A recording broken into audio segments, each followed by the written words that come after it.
Interessante, né? Acho que você falou uma coisa que serve para tantas coisas da nossa vida, né? Tipo, conhecer a si próprio, né? Eu acho que estar seguro de si, de quem você é, do que é importante para você, né? E acho que isso é realmente fundamental.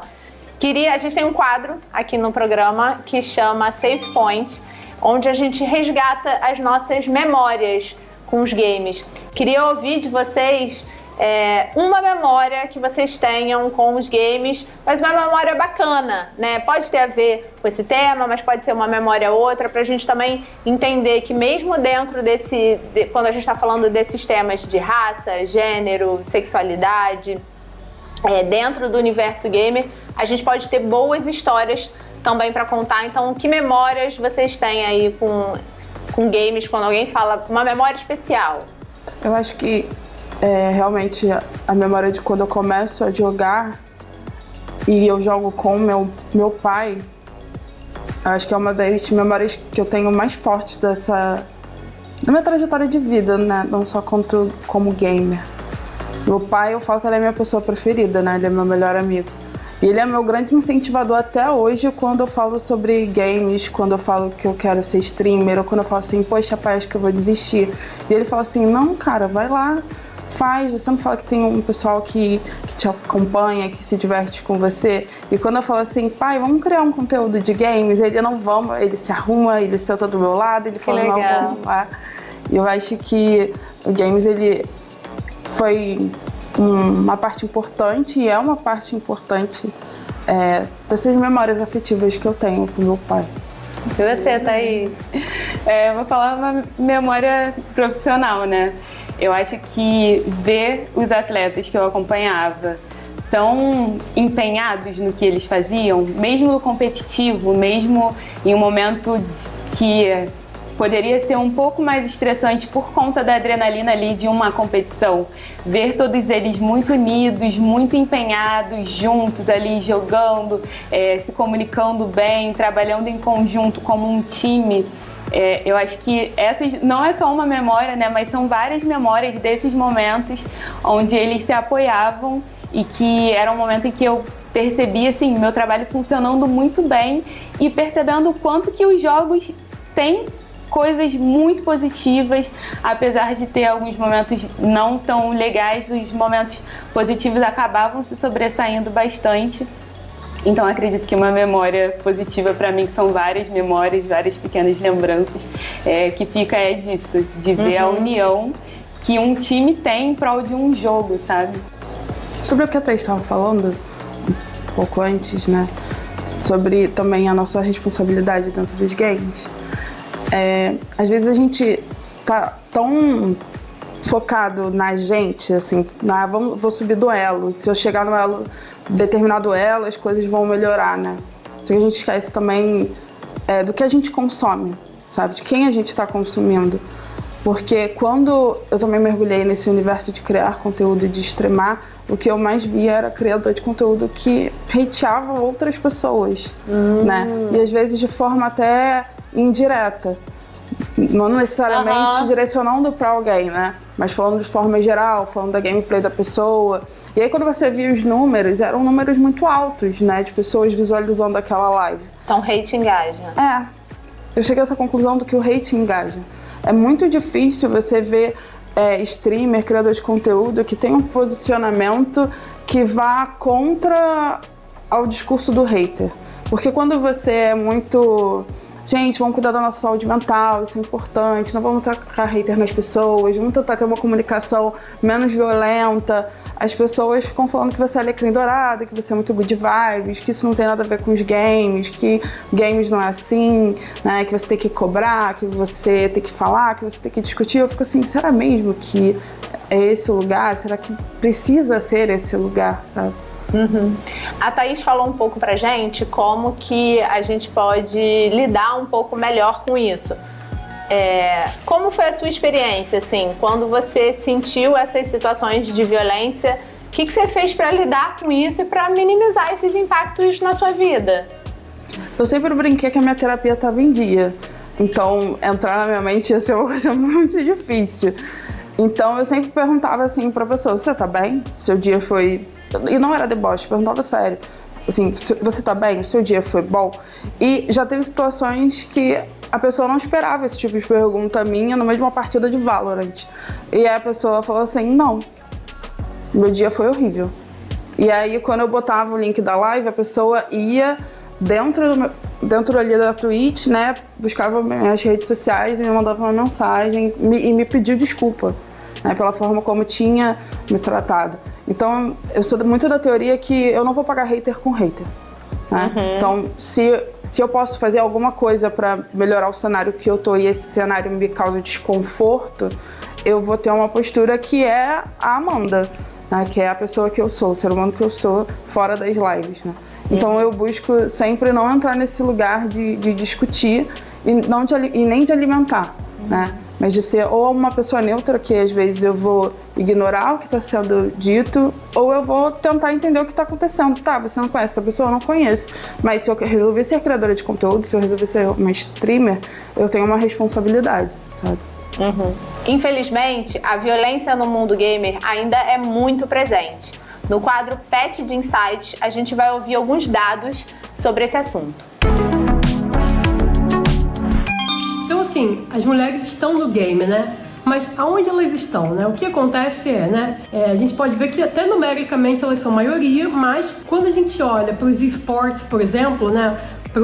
Para a parte competitiva dos games, aí a gente vê que realmente é uma predominância, né, e o protagonismo dos homens nesse cenário, né? A gente tem aí cerca de 10% do cenário competitivo de esporte sendo ocupado por mulheres, né? Então a gente vê que quando a gente olha para o profissional, para o competitivo, a gente vê uma predominância masculina, né? E aí a gente vê que a indústria, né, tem se movimentado para criar espaços, iniciativas, né, para desenvolver a presença, né, das mulheres no cenário competitivo, né? Então a gente tem várias iniciativas como o Game Changers da Riot, né, que é um campeonato pro cenário inclusivo, as publishers trazendo rostos femininos, presenças femininas para liderar a transmissão de campeonatos importantes. Então a gente tem a Camilota XP, por exemplo, né, que é o rosto, né, do Free Fire hoje, da Garena hoje no Brasil. A gente tem a Malopes, né, que é uma das principais casters, vozes, né, femininas do cenário. Então a gente começa a ver iniciativas das mulheres entrando e ocupando, né, o cenário inclusive o cenário feminino profissional, né? Isso é super importante pra gente reforçar e naturalizar e falar que sim, game já é coisa de mulher numericamente falando, mas a gente ainda tá num caminho muito, né, a gente já teve muito avanço, mas ainda tem muito que avançar do cenário de games como um todo, né? Os números falam por si, mas é óbvio que é sempre possível fazer alguma coisa. E aí eu queria ouvir de vocês um pouco o que vocês acham que é possível fazer para a gente mudar esse cenário.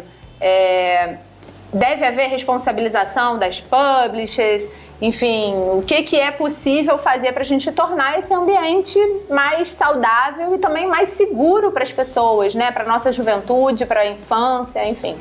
A responsabilização das publishers é extremamente importante. Algumas delas, inclusive, já têm algumas políticas, né, para tentar impedir que alguns tipos de violência aconteçam ali. Por exemplo, nos chats, que tem algumas palavras que são proibidas. Que a pessoa não pode usar. Não pode usar, a pessoa vai digitar ali e não vai poder. Não vai conseguir. Né? Não vai conseguir mandar, porque aquela palavra é proibida, porque é algo que é tido como uma palavra violenta. Perfeito. Então, esse eu acho que já é algo bastante interessante, né, de se fazer, mas é necessário que hajam outras políticas para que possa haver uma melhora nesse ambiente, porque é um ambiente muito legal, de diversão, muito dinâmico, onde pode haver muitas trocas, onde pessoas de lugares completamente diferentes podem trocar, mas infelizmente acaba afastando muitas pessoas por conta da violência online, né? E aí as publishers, sabendo o quanto de engajamento que elas têm, o tanto de dinheiro que elas movimentam com esse público, é importante que tenha também uma atenção especial ao cuidado com a saúde mental dessas pessoas. Então é necessário que hajam outras políticas também de defesa. Mas também, falando do público em geral, é importante que as pessoas... É importante levar uma conscientização para as pessoas do quanto uma violência online pode ser nociva também, e não é algo que vai afetar só ali no online, mas afeta a vida pessoal da pessoa. Então, trazer ali algum tipo de responsabilização. Já existe também que algumas contas que são violentas, elas acabam sendo banidas, né, do jogo. Ou levam ali um ban de alguns dias ou de algumas semanas, ou são banidas eternamente, nunca mais podem voltar. Então, acho que essa também acaba sendo uma solução que tenta fazer com que funcione, mas nem sempre funciona. Mas não vou entrar nisso, né? Hoje eu vou ficar falando. A Thaís falou uma coisa interessante, Amanda, que eu queria conectar para a sua resposta, que é sobre tentar fazer um exercício de responsabilização também para esses novos jogadores também, né? Eu acho que queria ouvir um pouco de você nesse papel de streamer, o quanto que você acha que você pode apoiar a formação de jogadores melhores, né? Eu sempre fiquei nessa reflexão, não só... Eu sou pequena perto de vários outros que são gigantes e que se apropriam desse discurso que não é tão interessante assim. Eu acho que para a comunidade que a gente pensa ser acolhedora ou que pense numa saúde mental de fato, né? Além do game. E aí eu sempre penso assim, gente, tem gente tão grande que não podia assumir esse lugar, esses espaços, ou outros streamers menores, mas para mediano, assim, criar uma campanha de conscientização junto com os games, né? Pensar, por exemplo, numa empresa como a Riot, né? Que sempre bota um cardzinho quando tá em datas específicas, por exemplo, a comunidade LGBT. Por que não faz uma campanha interna, né, reforçando, né, o respeito, né, o acolhimento ou qualquer outra coisa porque eles se preocupam muito de, tipo assim, não vou militar. Mas não é sobre militar, né? É sobre ter um discurso que não fere outras pessoas, né? Eu acho que essas empresas também precisam tomar esse lugar, não só no lugar de aproveitar a data específica para vender alguma coisa, né? Mas também usar essa data por campanhas melhores, né?